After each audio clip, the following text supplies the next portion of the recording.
I'll call on DOTR, Mr. Arca Jr. Please, sir. Good afternoon po, Senator Tia. For the part of the Department of Transportation, ma'am, we haven't submitted yet our report, but this issue was already being raised to our sectoral offices and discussed with our primaries po. And then we will provide the report po. We will revert po accordingly. I kind of misunderstood. What did you mean by this issue something? So what issue by? We're just, whatever you have. Yeah, I don't know if there's some miscommunication. The reports, I thought we were expected to provide the same reports provided. But I only have right now, ma'am, the revenue report for the Department of Transportation Central Office. Yung request namin is data on your revenue-generating programs such as licensing and permits, and any input you can give us to ensure registration is tied to compliance with customs and tax requirements. Sorry po, Senator Tia. For that concern po, may I ask your permission po to refer the concern to our colleague from the LTO? Okay. Attorney po. Okay, sure.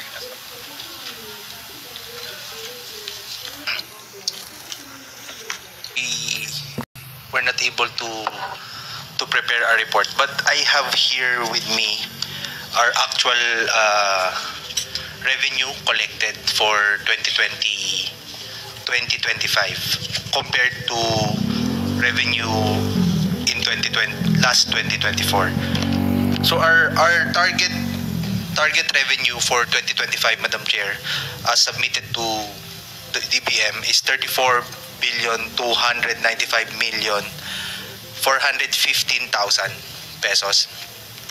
As of October 31, Madam Chair, we were able to collect 28,265,639,743 pesos. Or short, we are short of 18% of our target revenue, Madam Chair. Our challenge for us now is for November, for the remaining month of the year, November and December, there's no registration because ang registration po natin hanggang October lang siya eh, 0. So yes, we're trying to, meron po mga unregistered huli, and then new vehicles ang in-expect po natin because of December mag-i-increase yung new vehicles. In fact, data shows na January to September 2024 versus January to September 2025 nag-increase po ng 20% ang bagong sasakyan.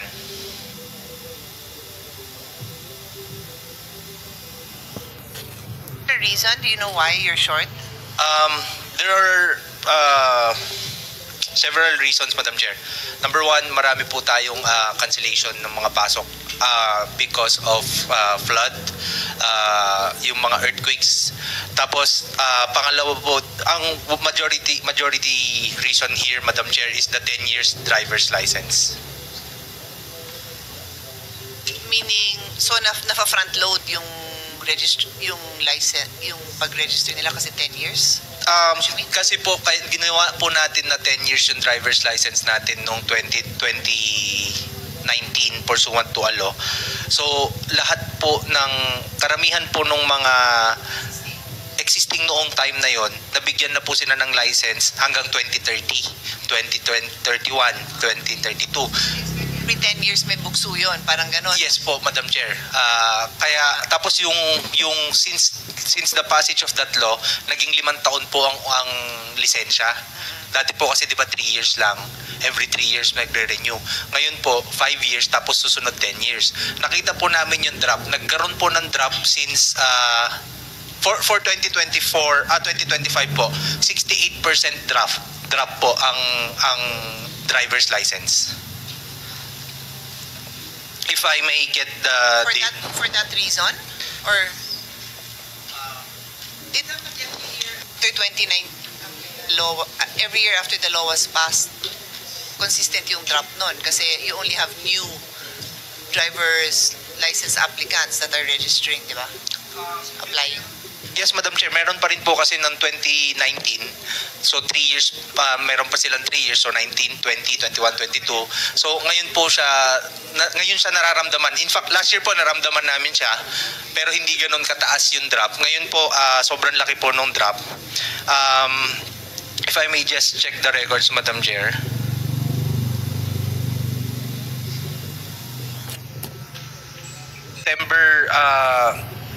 January to September 2024, Madam Chair, ang driver's license renewal po ay 3.2 million.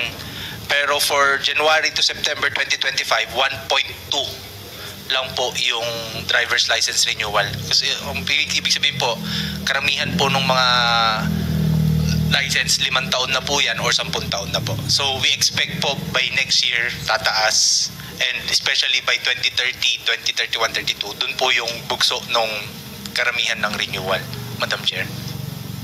Maybe you can submit in writing so that we have more time to study it, no?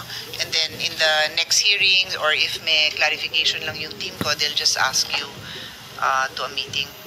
Yes, Madam Chair. Okay.